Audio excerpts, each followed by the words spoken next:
Which problems arise when government tries to regulate misinformation?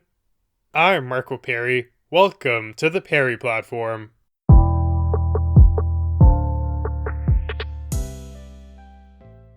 We can all agree that misinformation is bad, it can be dangerous, and we'd much rather just have the truth, the facts of the matter. That's the ideal. But given this world of obscurity, sometimes we have to deal with people just not telling us the truth, with people peddling conspiracy theories. There is a potential there to just tarnish the judgment of the masses. When a certain conspiracy theory or misinformation or fake news becomes the norm, well, everyone's confused then. Avoiding that would be a net positive for society, but how can we go about doing it? The government of Canada has one idea in mind.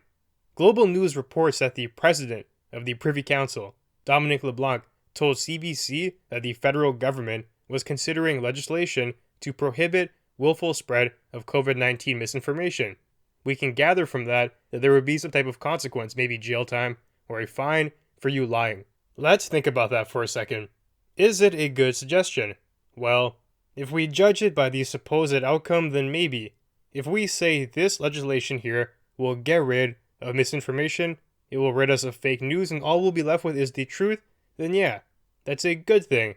But if we don't utilize the right means to achieve it, well, it could be a disaster. The government might even perpetuate the issue, as I'll explain later. This really comes down to how you go about tackling the issue. We know misinformation is bad, we don't want it, but there are greater evils you can get if you go down the wrong road. First though, I want to give a quick shout out to Dominic LeBlanc here, the president of the Privy Council. I'm surprised that he still has a job. I've covered him in the past, and if you don't recall, he's a pretty shady fellow. The evidence points towards a corrupt politician who uses his power to benefit those around him. In 2018, he broke conflict of interest rules by approving a surf clam license for his wife's cousin. It was a lucrative deal that many people wanted. Now, in 2019, he came under fire after it was found out that of his 6 recent judicial appointments, 5 of those winners were family, friends, or his neighbors. He was doing favors for people that were close to him. It was either his wife's cousin, his family, or his friends. As you can see, lots of issues with nepotism. Despite the track record, nobody really knows about him. Imagine if it was Justin Trudeau who did this. Every media outlet would be talking about it, calling for his head. But Dominic LeBlanc here, still a very powerful politician, gets to just hide under the radar. Yet, he still has these influences to, number one, appoint judicial candidates. That's very powerful. And on top of that, he can award licenses as well as all the other perks he gets for his high privy position. He quite literally gets to pick who influences the laws and who benefits from them. I'm not particularly fond of this fellow. I'm not impressed by his behavior. This does reveal an underlying issue though that we have with politics. We seem to hone in on a few big players and forget about everyone else.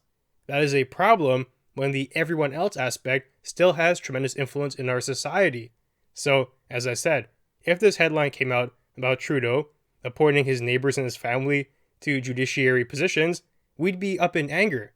If it was Andrew Scheer, we'd be pissed off. It was Jagmeet Singh, the same situation. But once you break away from the heads of the party, interest tapers off rather rapidly. And once you get 1 or 2 degrees removed from those head honchos, it's over. Nobody knows who that person is. Maybe a small fraction of the highly engaged citizen base will know, but not the average person.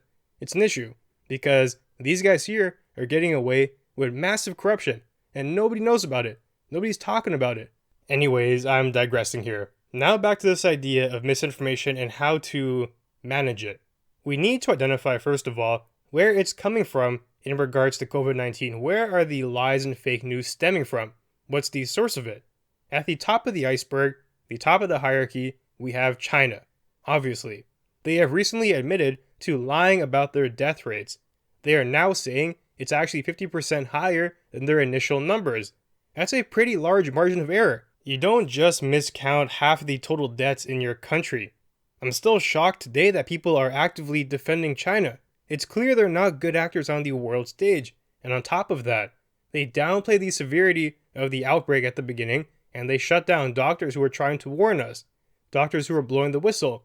They were threatened with legal ramifications. And guess what? China was saying that was fake news. That's one of the issues with giving the government the power to interpret what's true and what's not. And as we can see here, what happened was massive misinformation on the behalf of the Chinese government. I guarantee you as well that what they did was more impactful to the health of the world than the average Joe conspiracy theory. Who's going to believe the average Joe but with China? That's the second largest economy in the world. What they say is going to have ramifications for everyone. Can we curb this? Can we rein China in? Can we stop the misinformation that comes from there? Well, I think it's unlikely. One of the ways we can go about doing that is to stop listening. Whatever China says, we take with the highest amount of scrutiny. We analyze everything that comes out of there, and we determine for ourselves whether or not it's trustworthy. But we have a track record of failing to even do that, as I'll talk about in a second. Aside from that, we can also put in restrictions and consequences for lying, but that's hard to do given China's size. If Canada goes in and tries to put sanctions against China, they might just brush it off. We are a fraction of their economy, of their country's size, and we just don't have that influence. But if China gets mad at us and they impose restrictions on our economy, well, we'd be screwed, as we kind of were last year when China was mad about the whole Huawei incident. It's very difficult for us to rein them in. There's just no easy way of going about that. The best we can do is not parrot what they're telling us and further spread the lies to our own citizens. But here we go. We even have the federal health minister, Patty Haju, who was dismissing notions that China may be misleading us. She was Team China. She suggested that even asking the question about whether or not to believe China's figures before it came out that they were lying was feeding into conspiracy theories. Really no. I'm quite shocked by that assertion. If she just rubbed two brain cells together, it'd be very obvious for her to understand that China is notorious for lying. They made very clear their intentions, and there's just a pattern here. China reported 0 deaths at their Tiananmen Square massacre as well. You think they're going to be honest with their figures? They're known for lying about data.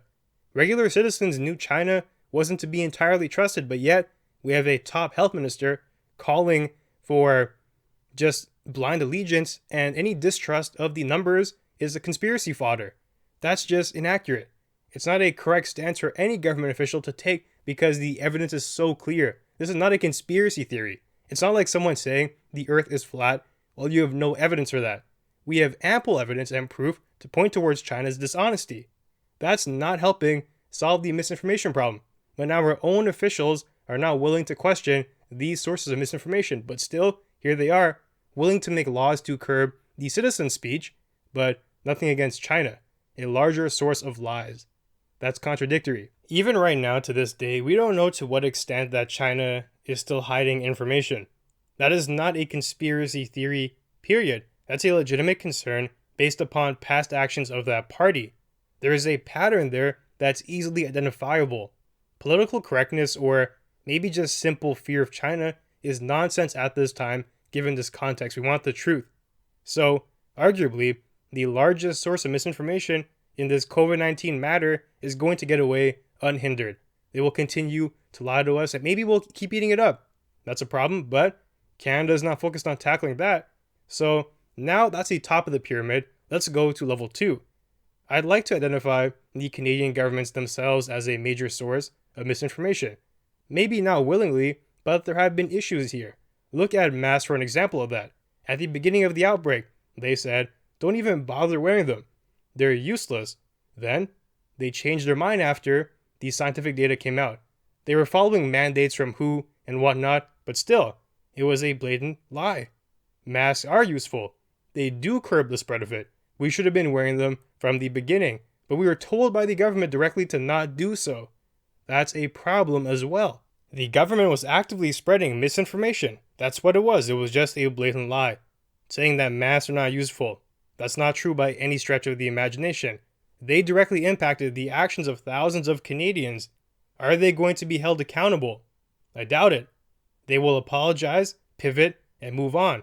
There are no repercussions for misinformation from the Canadian government, none from the Chinese government, so who really are we focusing on?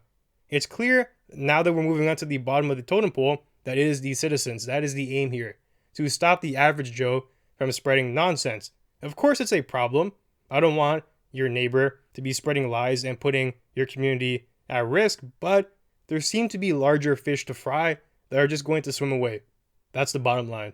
Now, don't get me wrong, there are obviously idiots in the mix in the citizens community.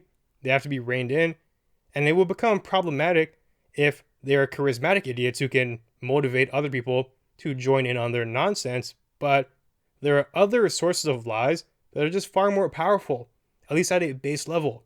To ignore them and to say that you're trying to tackle misinformation is just ironic. The average citizen has to put in a lot of effort to become someone who can influence a lot of people. To reach a level of just charlatanism like Alex Jones, that takes time and it takes effort, and you have to build a platform. China is already at the apex of influence. They have a platform and they're using it. The Canadian government has one too. For lies to come from those organizations, it's going to be just inherently impactful. But let's focus on the citizens now. The first issue with misinformation is somebody has to make that judgment. There are obvious examples here, and there are ones that are not so obvious. How do you differentiate between the two? It will likely be the government's job to do that, and I'm not too sure we want them to decide arbitrarily on our behalf. Here's an example. Case 1, that is obviously fake news. COVID-19 isn't real. It's a myth. If somebody says that, and nobody better clip that out of context and try to say that I think that thing. If someone says that, it's obviously not true. It's blatant misinformation. This thing does exist. There's no workaround with that. When the nuance enters the equation, though, it becomes very problematic. Here's one example. What if someone says the Canadian government's doing a bad job at containing the pandemic? Is that true? Is it misinformation? Is it fake news? Well, it's debatable. They're doing well here, they're doing bad here. Overall, you have to draw your own conclusion. But now that you've given the government the power to shut down quote-unquote misinformation, that could fall into the bucket. If the government feels that they've done a great job, you saying they're doing a bad one, that's contradictory. That could be fake news and that can get you jailed, as we've seen in China. That's where the slippery slope heads to. And here's another one. What if somebody says COVID-19 isn't really that dangerous? We should be going back to work. That's a common theme that a lot of people are echoing right now. Is that true? What do you mean by not dangerous? Is that misinformation? Well, it depends here. If you are saying dangerous relative to what? Like a war? A full-on rebellion? Then yeah, maybe the 2 to 3% death rate isn't that dangerous compared to that, but compared to what else it might be. Compared to the common flu, it's tremendously more dangerous. It depends on your frame of reference there, and giving the government the power to interpret what you mean, to determine for you what is true, is just a bad idea. I don't see the use in that. What I do see, though, is the potential for the power to be mishandled and to leave us in a dystopia. Now, of course, we do need distinctions here. It is one thing to try and, for example, sell fake drugs that kill people versus floating an idea. If your actions cause quantifiable harm to other people, like killing them, that has to be halted for the sake of society. You're not allowed to peddle around fake drugs and cause people harm. That's a violation of their rights. But for an idea to simply exist in the realm of ideas, well, that's a different story. That's where you debate. And here the answer isn't legal repercussions. It is fact. It is truth. To battleize with reality and reveal to the public what's really going on, that allows them to come to their own conclusions, and that is more powerful. If you tell someone something to believe, they might take it, but they won't be fully convinced. But if they come to their own conclusions by themselves, they'll be far more ingrained in the belief. You just have to give them the facts that matter and trust them to be wise about it. You can't be trying to ram down rhetoric down their throat all the time.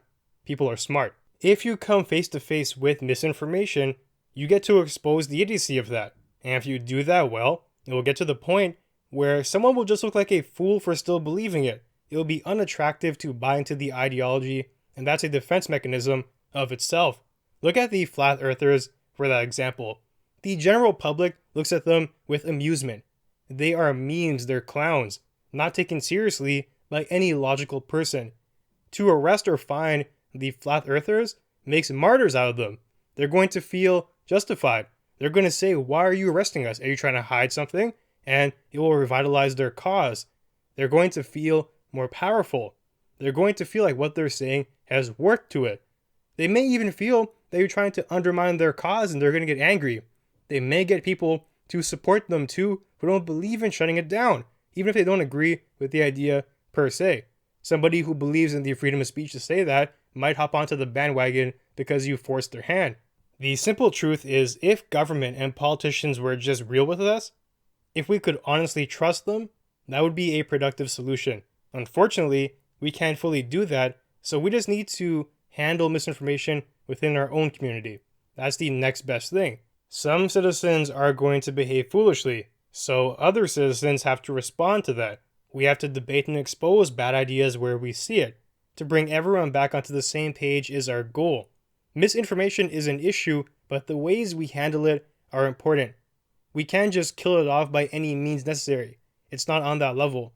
If we take that approach, we open a door to greater evils. I'm not convinced that laws are the best way, given the dramatic consequences for botching the process. On top of that, we have larger frauds to deal with. But let's humor this idea for a second here. Let's say we have somebody who avidly believes in some fake news conspiracy theory. If you put them in jail, have you actually extinguished the belief? I don't think so. You're just going to harden them. They're going to think that you have a reason for locking them up. They're going to think that they are justified in their thinking.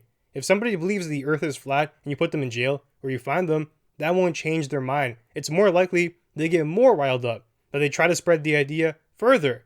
But if you go forward and just put out the truth, if you debate the idea and just tear it up, you say thinking this is just stupid. You're a clown for even trying to perpetuate the notion.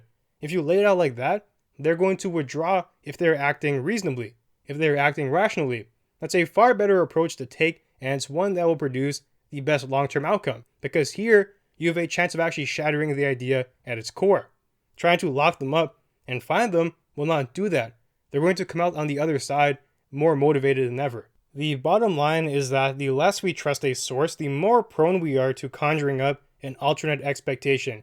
If people don't trust the public health officials by telling them that masks won't work, we're going to feel like we need to take a contrary stance to that because we feel like we're being lied to. We know the truth exists, but it's outside of what's been told to us. People will say, oh, I'm going to wear a mask or I'm going to do X, Y, and Z. But if the officials came forward and they told us the reality of it, if they had signs to back it up, if we believed them, there would be no reason for us to conjure up something besides that. That trust, though, isn't here right now, at least not on a grand scale. That's why people are going to their own devices and trying to figure out what's true for themselves because they see these organizations like the WHO, the Canadian government, the Chinese government, just lying to them and acting like they're the arbiters of truth, like they have the perfect formula, they know all the information. The reality is there's a lot of things here that they don't even know. If they were forthcoming and they said, we don't know the answer to this, we're going to try and find out, that's a lot better than saying something wrong and inflaming the population. If some subset of the population feels like they cannot trust these government officials, whether rightfully or wrongly, that will instigate conspiracy theories. That's where it will come from. Of course, you always have the mad loons who are going to find conspiracies everywhere. But the real issue is when a significant portion of the population of reasonable people start to join in on that. And we're seeing that right now. There are rational actors who are trying to question what the government is saying. That's not because they're being irrational. It's because you've given them a reason to act this way. Let's fix the trust issue before we move on to these drastic measures here of trying to craft laws around shutting down misinformation. Those may even deepen the mistrust, and before long, we could enter a police state where any position contrary to the government mandate is seen as illegal. That's possible. It's not that far removed from reality. Look at China, where you will go to jail for trying to tell people the coronavirus is actually a real threat. Look at Russia, where if you say something contrary to the government's regime, you might be silenced permanently. Look at some Middle Eastern countries where opposing the dominant religion is seen as a massive crime, where you will go to jail or could die because of it. This isn't a game to play lightly. When the government gets too much power, it's a problem all around. What we're doing by giving the government the power to determine what's true and what's not is handing them a sword and hoping they don't use it against us. The better option here is not to give them the sword in the first place. Maybe give them a wooden stick. Something that can get the job done, but won't kill us if it gets misused. Maybe we create laws where blatant examples of doing so, like trying to sell drugs to people, that aren't true, that causes death, that's quantifiable, and we can all agree on that. But just blanket saying misinformation is going to be illegal, I don't know about that. There's too much room for interpretation that gives government too much power. They cannot be trusted in the grand scheme of things because the government changes. Maybe you care about Trudeau. Maybe you like the way he does things, but keep in mind, he will not be there indefinitely. The government isn't Trudeau. Trudeau is a part of it right now, but the government will change in the future. Do not give it a power that you wouldn't want to see Andrew Scheer use, or Jagmeet Singh, or conjure up your worst possible candidate. If you don't want them to have that power, don't give it to the government. You have to minimize their power, but still uphold some level of capability to handle issues. It's a definite balance there, but it has to be figured out. I hope these talks don't recklessly come to fruition. Given this emergency state right now where people are just in flux, it gives them a certain pathway to pass something under the radar. Hopefully we keep our eyes on that, and I do hope the government acts responsibly given this choice here. So, that now brings me to the end of our conversation for today. You can find me online at perryplatform.org. If you enjoyed the content, be sure to leave a review and share. That'll help us grow. Thanks for joining me, and I'll see you soon.